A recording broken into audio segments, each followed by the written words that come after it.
Nice buns, soft, fluffy, and ultra-low net carbs. Discover Hero Bread, the delicious, ultra-low net carb bread with incredible taste and texture. Hero Bread has 0 grams of sugar and is under 100 calories per serving.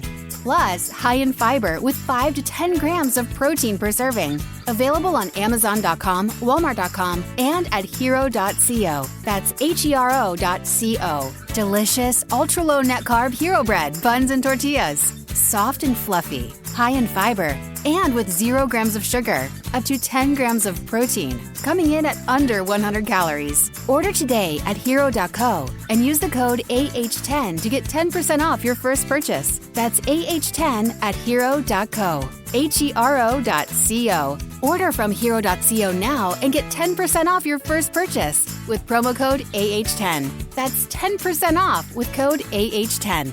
HERO.co.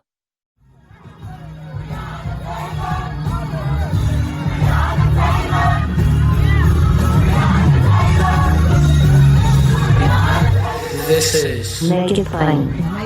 MIP With Masamela Matfumo. Mark Thompson. Make it plain. Get woke.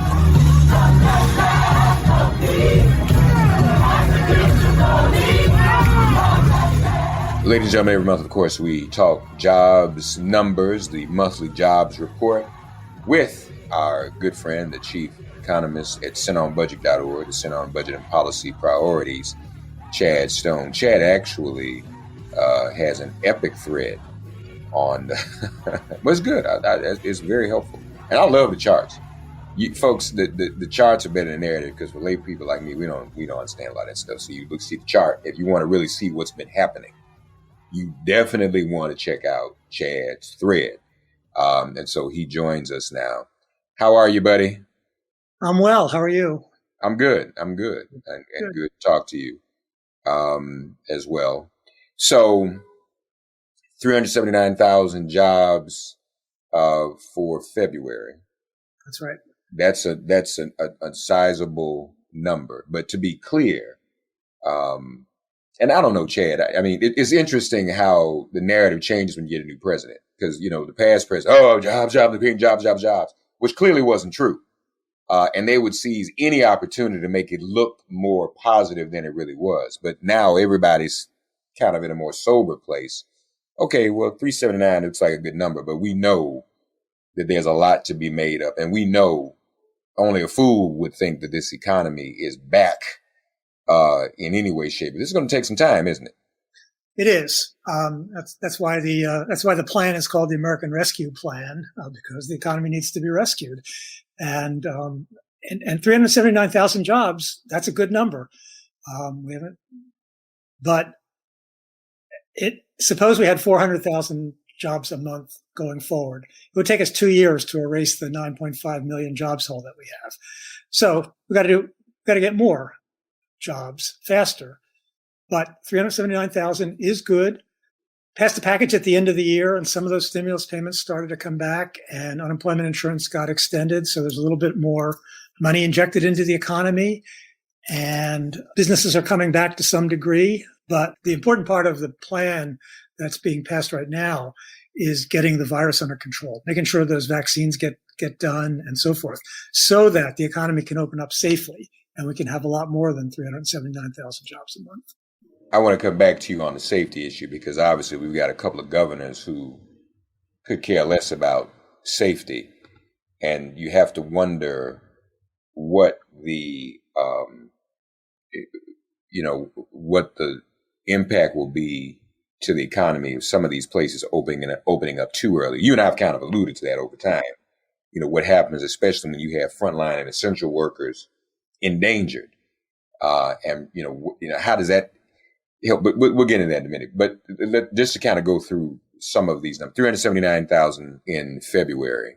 Up, there was, so am I reading this right? There was an additional 38,000 in December, January revisions too. Is that accurate? Yes. Yeah. Every jobs report, we focus on the number for the month in question, for February. But the reports from employers come in slowly. And so there's some revisions to the previous 2 months that happen all the time. And this time that added 38,000 more. You estimate the jobs job losses at 9.5 million approximately. It would take 2 years at 400,000 jobs a month to erase the hole from the pandemic. Is that what you're saying? That's right. And that's just to erase the hole from the pandemic. If we hadn't gone through all that, we would have been on a growth path with jobs being added each month, that we were in fact losing jobs. If because of the pandemic, we were losing jobs. But if we'd been going along the path we had been going on, we'd be ahead by more than just the February amount. And so we're just getting back to even from a year ago with those 400 jobs, if we got 400,000 jobs a month in 2 years. To catch up to the long-term growth path, we need more than that. So again, and you and I have always talked about the unemployment rate and the misperception about that number. Right. But even more now, it's glaring. This is really a good lesson, folks. Listen to Chad on this about how the official unemployment rate understates joblessness, especially in this pandemic. So if you've not gotten this before, if we haven't helped you figure it out before, or understand it before, you're going to get it right now. Please, Chad. Okay. So the official unemployment rate, 6.2%. That's still higher by a few percentage points than where we were last February before the pandemic. So that's a high unemployment rate, but it doesn't take into account certain factors. One of them was big a while ago, is less big now, but still counts for something, which is the fact that because it's been more difficult to do the job survey that gathers the data, and because people may not be sure about exactly what their job status is. They think they might be going back to their job, but they're not sure. So there's some misclassification of people who got classified as being employed, even though they were not working, when in fact, realistically, they're unemployed and should have been counted in the unemployed. That adds a little bit. But more important is the fact that you and I have been doing this for a very long time. This is our second recession together. And in the Great Recession and the recovery coming out of that, we talked about what I'm going to talk about right now, which is the fact that in order to be counted as unemployed, you have to be actively looking for work. You have to have looked for a job in the past 4 weeks, or be on a temporary layoff that you know you're going to be recalled to. If you lost your job, but haven't been looking recently enough, maybe because you're discouraged or for pandemic reasons or taking care of family or whatever, you're not counted as unemployed. You're counted as not in the labor force. But if we look at what the size of the labor force was last February, a year ago, and compare with the size of the labor force now, there have been 4 million people. It's 4 million people lower. And so if you count them, if you treat them as unemployed, add them to the little bit of misclassification and the 6.2% regular unemployment rate, then you get up to over 9% unemployment rate, a more realistic unemployment rate. Now, we've talked about the share of the population with a job, the so-called employment to population ratio, which is another way of taking into account the fact not only that there are unemployed workers, but that there are people who have dropped out of the labor force. So you look at the share of the population with a job. Well, that's down. It really plunged. All of our measures really plunged in April. That was the real bottom. We had huge job losses, huge rise in the unemployment rate. And we've been clawing our way back ever since. But for the past several months, it's been relatively flat. The employment to population has been relatively flat. The unemployment rate has been relatively flat. The jobs hole has been relatively the same size. But we got a little bit of progress in February, and we can expect more progress going forward as the end of the year relief package that provided, what people might be aware of is the first bit of stimulus money, $600. And now there's going to be an additional stimulus money. There's unemployment insurance benefits coming in, so that we should see an acceleration in the improvement of the economy going forward. But right now, the headline numbers, when people were arguing, we don't need this big stimulus package because the economy is getting better really fast. Well, that's looking at the headline numbers, and the headline numbers are underestimating that we're still in rough shape. And this relief package, this rescue package, is really going to help to get the virus under control so that people can get back to work safely, and provide stimulus to the economy so that jobs will be created and there'll be more jobs for them to come back to. So we're looking for good outcomes going forward, but it depends on getting the virus under control. The number of long-term unemployed, 27 weeks or more, up nearly 4 times between February 2020 and February 2021 from 1.1 million to 4.1 million, more than 2 in 5 unemployed workers. The average duration of existing unemployment spells was 27.6 weeks in February, and the median duration was 18.3 weeks there. Now, 6.1 million people were classified as working part-time for economic reasons in February 2021. Now, that's another number that the numbers on the front don't show, because these are people who are involuntarily working for less hours and less money. This is involuntary. That is down from a peak, 6.1 million. That is down from a peak of 10.9 million in April, but 1.7 million higher than in February 2020. That's its own category. Those who are technically working, yes, working far less for far less money, far fewer hours, correct? That's correct. And so we do have a measure that tries to capture some of that, the so-called U6 measure of unemployment, which looks at people who are officially unemployed, people who want a job but haven't looked recently enough, but have looked in the past year. Those are called marginally attached to the labor force. Bureau of Labor Statistics likes to have sexy terms for everything. And then there's what we're talking about, the part-time for economic reasons. People are involuntarily unemployed. Add those all together, you get a double-digit U6 under unemployment and underemployment rate. Yeah. So there's the U6, 11.1% in February 2021, up from 7% in February 2020, right? So that's up those 4.1 percentage points. Yeah, folks, we're not out of this yet. Chad and I talked about this. Let's see what February tells us. You and I have talked about the job losses being greater in the low wage industries, correct? Correct. What more do we learn? What more do these February 2021 numbers tell us about that? Same basic pattern.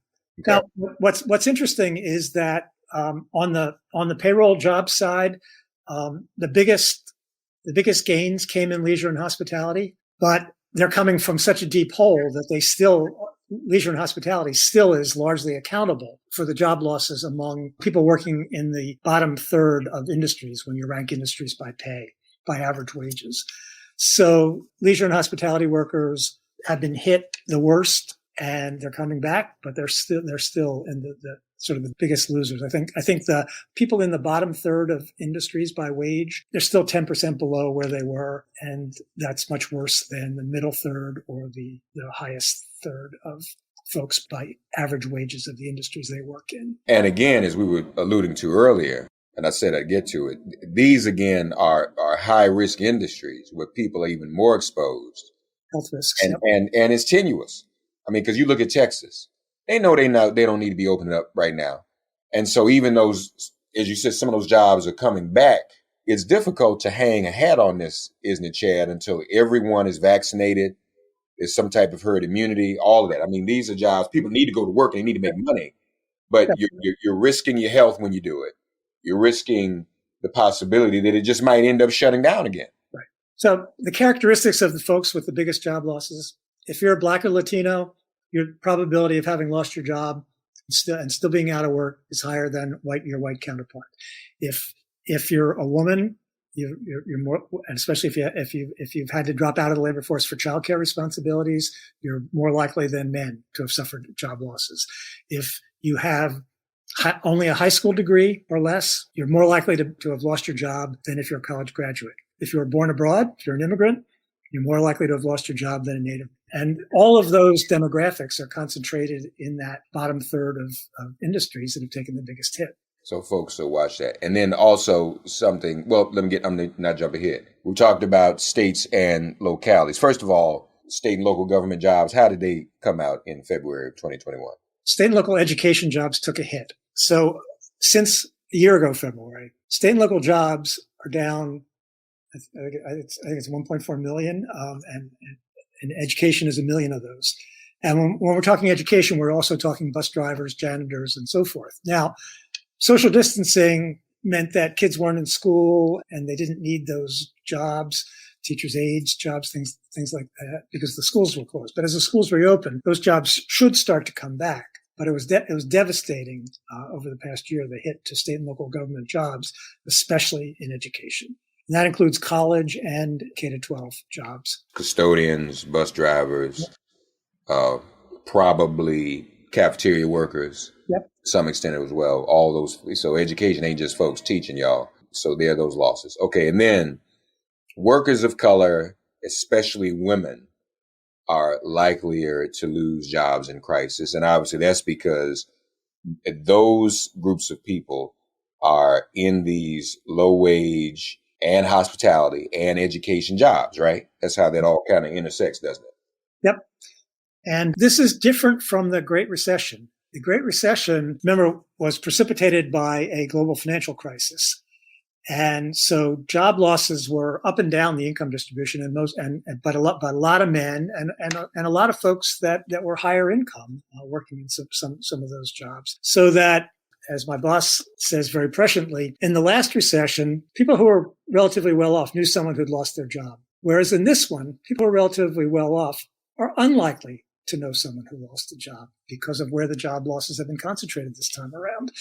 And so that can make you blind to what's really going on and think, oh, well, the unemployment rate's down and everyone I know is working. They're on Zoom, but they're working. And yet there's the people that make the economy go in many ways that are really suffering. That's why it's so important that we've continued the special unemployment insurance benefits and the extra weeks of benefits and the pandemic unemployment assistance program for workers who don't normally qualify for regular unemployment insurance benefits because of the restrictive nature of most states' eligibility requirements. So we've made great temporary progress on having a better unemployment insurance system. Unfortunately, at some point that's going to go away. So we're going to need permanent reform. And from July to December, we did not have that supplement to unemployment insurance benefits. And so people's benefits were pretty crummy. But now unemployment insurance benefits are better. Not as good as a job.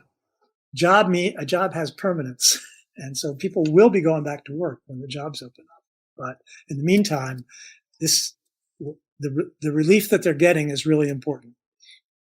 Now we're fighting the pandemic. Prime age population with a job, we still see those racial and ethnic disparities as well, don't we? And folks, prime age is between 25 and 54. In February of 2020, you had 75.9% of the African American prime age population with a job. February 2021 is 70.6. Latino community down 7%, but in the white community, it's down just about 4%. So again, there's that disparity, right, Jay?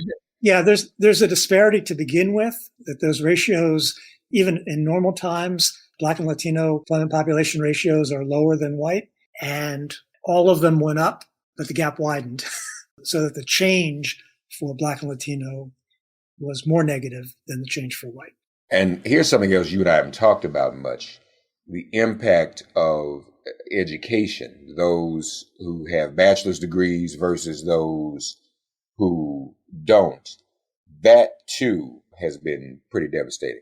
Yeah, if you look at people with a BA or better, college graduates, they're almost back to where they were in February in terms of jobs. Their employment losses are relatively small, but as you go down the ladder, people with a high school degree or less still have pretty large job losses for the reasons that we've been talking about, the industries that they work in. And then also, obviously, the other category you lift up in your thread are those who are foreign-born workers. And again, these individuals who probably too check all the boxes in terms of race, in terms of hospitality and education, low-wage jobs, and in terms of lacking the bachelor's degrees too, right? Right. That's the overlap. Yeah. So, yeah. No, when you have a system with lots of barriers to opportunity for historical reasons and current reasons, you don't have the same shot at getting the education that puts you in a better position to keep your job in a recession. So how do you feel about the legislation and what difference that could possibly make in this situation? So the $1.9 trillion American Rescue Package that is going back to the House now, changes that the Senate has made, and the House is likely to pass it and the president is likely to sign it within a week, probably sometime this week, has lots of provisions to provide money to address the virus. It has lots of provisions to provide relief to folks who are not working because of the virus and the unemployment. And many of those provisions have the side benefit, those relief provisions, which is what's really important, why you're getting the virus under control. They have the side benefit of being stimulative. They go to people, unemployment insurance goes to people who will spend it. SNAP benefits go to people who will spend it. And so we have both relief and stimulus in this package that should give us, one hopes, many months of job creation, even better than what we saw in February. And that's the future, and the future is hard to predict. And then the virus, we'll see. But things are looking good. It's a package that's designed for the task. And finally, we got to do something. Yep. Hopefully, we'll continue to climb out of this. Yeah, man, this is our second recession, isn't it? Wow. Yeah. We've been through a lot together, buddy. And folks, we got the economy out of the first one, so we did. So maybe we'll do it again. Right. Stone and Thompson. And folks, ladies and gentlemen, you've been right here with us every step of the way, and we so appreciate you tuning in and hearing what we have to say. And of course, we appreciate Chad Stone of the Sit On Budget. Check out his thread, Chad CBPP on Twitter. And the charts they do are great as well. So you want to check that out, and then you'll have a full understanding and see what exactly we've got to do to climb out of this. Chad, as always, appreciate you, buddy. Glad you're staying healthy. Yep. Good to talk to you, Mark. Always. Thanks for getting woke and listening to Make It Plain. Please remember to listen, like, subscribe, and wherever you get your podcasts, please give the show a 5-star rating. And please do spread the word. Let's all continue to pray for each other during this pandemic and this police-demic. If all hearts and minds are clear, it has been made plain.